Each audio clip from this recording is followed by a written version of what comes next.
একটি কলম 50 টাকায় ক্রয় করে 56 টাকায় বিক্রয় করা হলে লাভ কত পার্সেন্ট হবে? তো শিক্ষার্থী বন্ধুরা এখানে চেয়েছে কি লাভ, আমার লাভ কত পার্সেন্ট হবে, তার মানে পার্সেন্টটা হলো 100 টাকা। তাহলে এই 100 টাকায় কত টাকা লাভ হবে?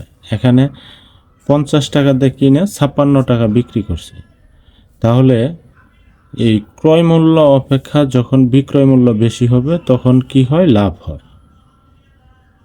তাহলে আমার শতকরা কত টাকা লাভ হয় এটা বের করতে হবে, তার মানে 100 টাকায় কত টাকা লাভ হয়। তাহলে আমি 50 টাকায় কত টাকা লাভ এটা বের করব। আর লাভ ক্ষতি সবসময় ক্রয় মূল্যের উপর হিসাব হয়। তাহলে এখানে লিখব আমি ক্রয় মূল্য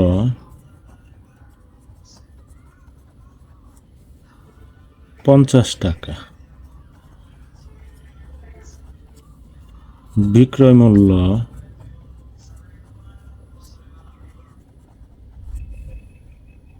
কত টাকা? 56 টাকা। তো আমি এখন লাভ বের করব। তাহলে লাভ সমান কত? বিক্রয় মূল্য থেকে ক্রয় মূল্য যখন বিয়োগ করব তখন লাভ বের হবে, সমান 6 টাকা। তো 6 টাকা লাভ হলো। এই 6 টাকা লাভ হলো কত টাকার উপরে? ক্রয় মূল্য 50 টাকার উপরে। তো আমরা এখানে লিখব যে 50 টাকায় লাভ হয় 6 টাকা,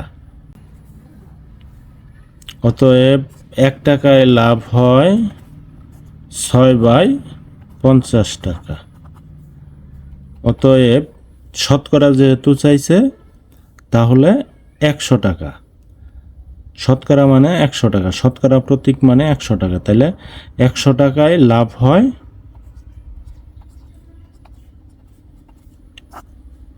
6 × 100/50। তাহলে 50 দ্বারা 50কে ভাগ করলে 1, আর 50 দ্বারা 100কে ভাগ করলে 2, সমান 6 দুগুণে 12 টাকা লাভ। তাহলে এটা আমরা উত্তরে অবশ্যই কি লিখব? পার্সেন্ট, কারণ যেহেতু লাভ কত পার্সেন্ট চাইছে। উত্তর 12%। 98 পৃষ্ঠা আরেকটি অঙ্কের সমাধান করব। আগেরটায় বের করছি লাভ, এখানে আমরা ক্ষতি বের করব। ক্ষতি কত পার্সেন্ট? তো এখানে কি বলছে আগে ডাকটা বুঝে নিই, যে একটি খাতা 15 টাকায় ক্রয় করে 12 টাকায় বিক্রয় করা হলে ক্ষতি কত পার্সেন্ট হবে? তো এখানে ক্ষতি চেয়েছে, তাহলে আমরা ক্ষতিটা বের করব। তো ক্ষতি সমান কি? ক্ষতি সমান হলো ক্রয় মূল্য বিয়োগ বিক্রয় মূল্য। তাহলে আমরা এখানে ক্রয় মূল্য লিখে নিব। ক্রয় মূল্য সমান কত টাকা? 15 টাকা। বিক্রয় মূল্য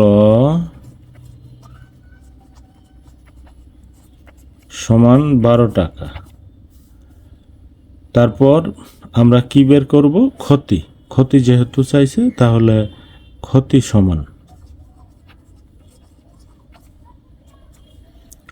সমান কি? ক্রয় মূল্য বিয়োগ বিক্রয় মূল্য। তাহলে ক্রয় মূল্য 15 টাকা বিয়োগ বিক্রয় মূল্য হলো 12 টাকা। তাহলে সমান কত টাকা? 3 টাকা। 15 থেকে 12 বিয়োগ করলে 3 টাকা। এই 3 টাকা হলো ক্ষতি। আমরা শতকরা ক্ষতি বের করব। শতকরা ক্ষতি বের করার জন্য আমার ক্ষতির হিসাবটা হবে সবসময় ক্রয় মূল্যের উপর। তো এখানে ক্রয় মূল্য কত টাকা? 15 টাকা। তাহলে আমরা লিখব যে 15 টাকায় ক্ষতি হয় 3 টাকা। অতএব 1 টাকায় ক্ষতি হয় 3/15 টাকা। অতএব 100 টাকায় ক্ষতি হয় 3 × 100/15। তো আমরা এখানে 3 দ্বারা যদি কাটি একবার, এখানে 15কে 3 দ্বারা কাটলে 5 বার, তো 5কে 5 দ্বারা কাটলে 1 বার, আবার 100কে 5 দ্বারা কাটলে 20 বার, তাহলে সমান 20।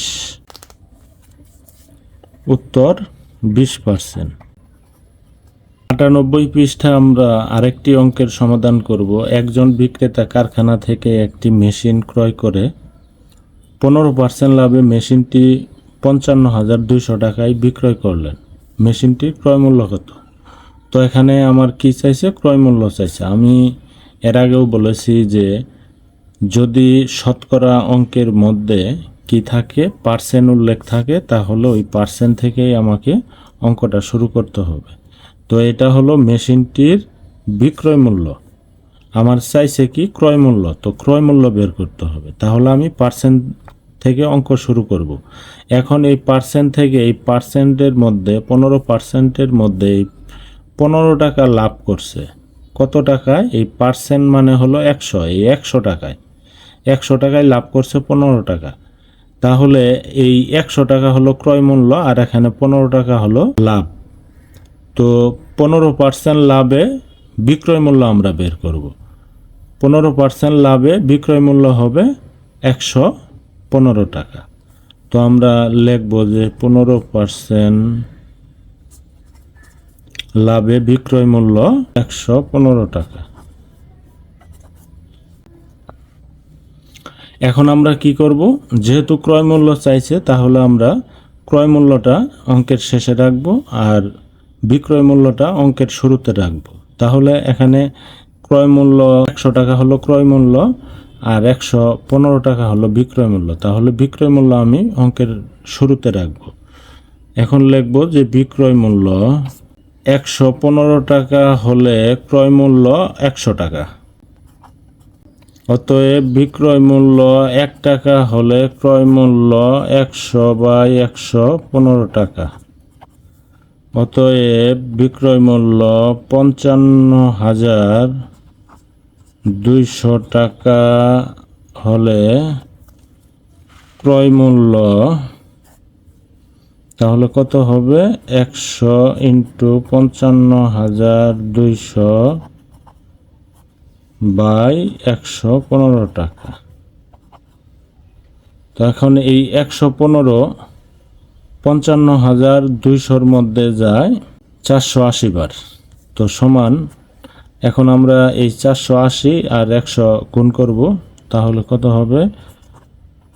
480 আর এখানে 2 শূন্য আছে, এই 2 শূন্য বসাই দিলেই হবে। তাহলে কত হলো? 48,000 টাকা। উত্তর 48,000 টাকা। 48 পৃষ্ঠা আরেকটি অঙ্কের সমাধান করব। একজন বিক্রেতা ক্রয় মূল্যের চাইতে 12% কমে 7,040 টাকায় একটি টেবিল বিক্রয় করলো। টেবিলটির ক্রয় মূল্য কত ছিল? তো এখানে চাইছে কি ক্রয় মূল্য। এখানে কমে বিক্রি করছে, 12% কমে বিক্রি করছে, তার মানে 100 টাকার জিনিস সেটা 12 টাকা কম বিক্রি করছে। তখন আমি কি করব? এই 12% কমে এটার বিক্রয় মূল্য বের করব। তাহলে লিখব 12% কমে বিক্রয় মূল্য 100 বিয়োগ 12 টাকা সমান 88 টাকা। তো 88 টাকা হলো বিক্রয় মূল্য।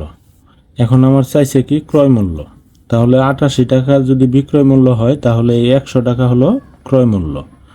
তো আমরা এখন অঙ্কটাকে সাজাবো যে যেহেতু ক্রয় মূল্য চাইছে, তাহলে ক্রয় মূল্য আমার শেষে রাখতে হবে আর বিক্রয় মূল্য আমি আগে রাখবো। যে বিক্রয় মূল্য 88 টাকা হলে ক্রয় মূল্য 100 টাকা। অতএব বিক্রয় মূল্য 1 টাকা হলে ক্রয় মূল্য 100/88 টাকা। অতএব বিক্রয় মূল্য 7,040 টাকা হলে ক্রয় মূল্য তাহলে কত হবে? 100 × 7,040/88। 88 7,040-এর মধ্যে যায় 80 বার। সমান 100 আর 80 তাহলে গুণ অবস্থায় আছে, তাহলে আমরা গুণ করে দেব। সমান কত হবে এখানে 80 আর এখানে 2 শূন্য লিখে দিব, তাহলে 8,000 টাকা।